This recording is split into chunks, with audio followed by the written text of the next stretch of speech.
Are you somebody who loved Ghost of Tsushima, the PS4, PS5 game, or the sequel that recently came out, Ghost of Yotei? In this short video, I'm going to recommend you some books that really capture the same energy, that make you feel like you're living in the world of Ghost of Tsushima or Ghost of Yotei. So I'm going to include short summaries for each of these books, as well as sort of my general impressions of them. I'll start off my list with none other than Shogun by James Clavell. This book is a sweeping historical epic. So Shogun tells the story of John Blackthorne. He is an English pilot who is a part of a larger expedition crew that shipwrecks on Japanese shores, ends up in the middle of this sort of Game of Thronesian feudal battle between rival warlords. It's all about ritual, it's all about strategy, lethal codes of honor, and Blackthorne has to adapt to all of that very quickly because otherwise he's going to die. One of my favorite bits of this book is that there's this recurring idea that the Japanese just value cleanliness and smelling pleasantly in a way that John Blackthorne is just completely, he doesn't care. The guy smells terrible, he stinks, and nonetheless, all of these rival lords and the women of Japan are fascinated by him because he is this stinky ape man, basically, who washes along the shores of Japan. This book is a behemoth. It's like 1,000 pages. It took me forever to read it, but it's one of the most rewarding experiences I've ever read. I love James Clavell's books. I've had both of his subsequent Japanese fiction novels on my shelf for a while. Actually, I think you can probably spot them back there. Gai-in and Taipan.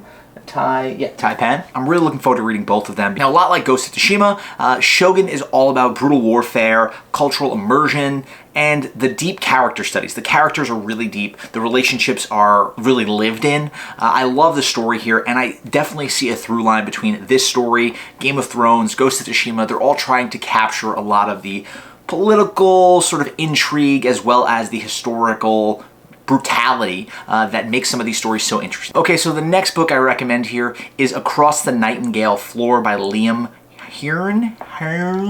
This is a novel. Again, it's about a fictitious village in Japan where the entire village is massacred, leading the fictional character Tomasu, who's a young boy who lives in the village, to go on this quest for vengeance over the course of time. This is a story of betrayals, of politics, of fragile truces, of forbidden love. There's so much going on in this series. It reminds me a great deal of Game of Thrones. I know I've referenced Shogun with regard to Game of Thrones, but this has really been referred to as the Game of Thrones of Japan. And I think for good reason. The story itself is deeply compelling. It reminds me a great deal of the world of Ghost of Tsushima, but a little bit more twisty, a little bit more Game of Thrones coded. I highly recommend this series because there are a couple of books here. You can read through this. I've only read the first one, but if you want to dive into this world, my understanding is it just feels bigger, it gets better as you dive deeper into it. And if you want some deep novels, further continuing your experience of the worlds of Ghost of Yotei and Ghost of Tsushima, definitely check out this book. Next up, The Samurai's Tale by Eric Christian Hoggard. This one really reminds me of a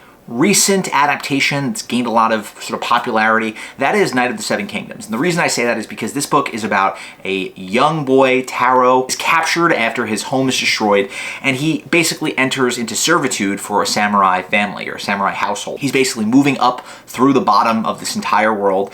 It is, again, sort of a boots up story where you're not talking top-level politics, you're not talking sort of the shogunate, like the world of Shogun, where literally the leadership of Japan is at stake here. You're talking about a guy who starts from the bottom, who is humiliated, hauling armor around, and as he matures, he kind of falls into new truces, falls into new sort of alliances that allow him to move up within the world. This book is all about building this samurai legend. It's all about how that legend sort of grows, how it spreads across the battlefield. It's tragic at times. It feels very grounded in reality. There's no fantastical elements here. When I make those referrals to the Game of Thrones series, it's certainly nothing like that. As I said, this story is all about building your legend. As you can imagine, very straightforward relationship to Ghost of Tsushima and Ghost of Yotei, because that is another series where you're literally building up your legend across all of Japan as you continue to take down different leaders throughout the game. Okay, next up, I'm going to go with a little bit of a different vibe here. It is Tomo Gosen by Jessica Amanda Salmonson. This book is more mythical than the other books I've discussed. It combines a lot of the historical fiction elements with some more sort of supernatural undertones. This one's very much like a folktale. It's about building a legend again, but it's more folk-oriented and about how the relationship between one's actual achievements sort of builds into this thing that is so much greater than one can actually hope to achieve. And in a lot of ways, that's what Ghost of Tsushima is about, right? It's about building this ghost character across both Yotei and Tsushima, and how that character is built through the actions and the mundanity of life and the small acts of heroism that allow this character to be built up. It follows a character Tomo as she sort of rises through the ranks of samuraidom, follows a female warrior as she starts to really build her own legend throughout feudal Japan. It's all about her sort of own version of being the Ghost of Yotei or Ghost of Tsushima is growing. This is one I see highly recommended whenever you look up something that sort of captures that Ghost of Tsushima vibe. This is top of the list, especially for Ghost of Yotei, but it seems like there was a lot of borrowed elements between those two stories. And I say borrowed, but that's fine. Good artists borrow, great artists steal. And in a lot of ways, it seems that Ghost of Yotei was informed a lot in conversation by Tomo Gosen. Okay, finally, the last book on my list here is Musashi by Eiji Yoshikawa. So this book details Miyamoto Musashi. It's about this young man who sort of rises through the ranks again as a samurai, but it's more about him going from this sort of feral young person and becoming more disciplined into a really well-respected swordsman.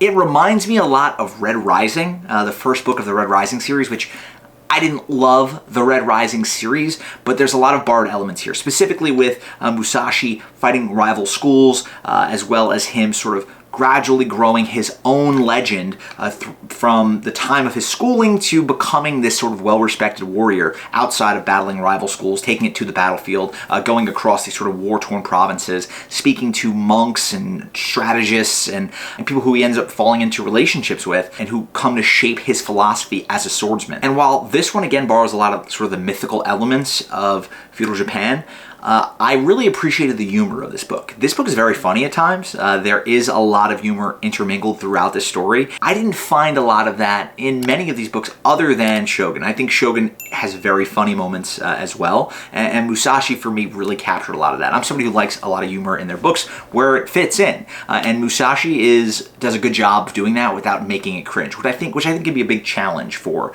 writers who are writing a lot of these sort of novels. Okay, so those are 6 books that really capture the energy of Ghost of Tsushima and Ghost of Yotei. Be sure to subscribe to the channel for more of these videos. Be sure to leave your own recommendations in the comments below. Until later, I will talk to you guys soon. Bye now.